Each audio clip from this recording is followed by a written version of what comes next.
2025 সালের এসএসসি ও সমমানের পরীক্ষা আগামী বছরের 10 এপ্রিল থেকে শুরু হবে। বাংলা প্রথম পত্র পরীক্ষার মধ্য দিয়ে শুরু হবে এসএসসি পরীক্ষা। লিখিত পরীক্ষা শেষ হবে একই বছরের 8 মে। এরপর শুরু হবে ব্যবহারিক পরীক্ষা। বৃহস্পতিবার আন্তঃশিক্ষা বোর্ড পরীক্ষা নিয়ন্ত্রক কমিটি এসএসসি পরীক্ষার রুটিন প্রকাশ করেছে। তত্ত্বীয় পরীক্ষা হবে নির্ধারিত তারিখ সকাল 10টা থেকে দুপুর 1টা পর্যন্ত।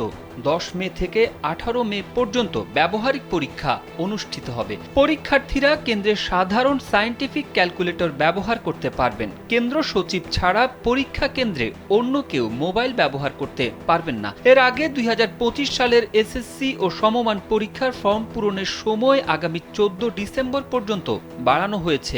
এলো ভিশন মুশকিল আসান অফার। যে কোনো ব্র্যান্ডের পুরনো ফ্রিজ নিয়ে চলে আসুন ভিশন শোরুমে আর নিয়ে যান নতুন ভিশন ফ্রিজ 20% পর্যন্ত ছাড়। ফি পরিশোধ করা যাবে 15 ডিসেম্বর পর্যন্ত। আর এই কার্যক্রম শুরু হয়ে চলছে 1 ডিসেম্বর থেকে। এদিকে ঢাকা শিক্ষা বোর্ডের অধীনে 2025 সালের এসএসসি পরীক্ষার কেন্দ্র তালিকা প্রকাশ করা হয়।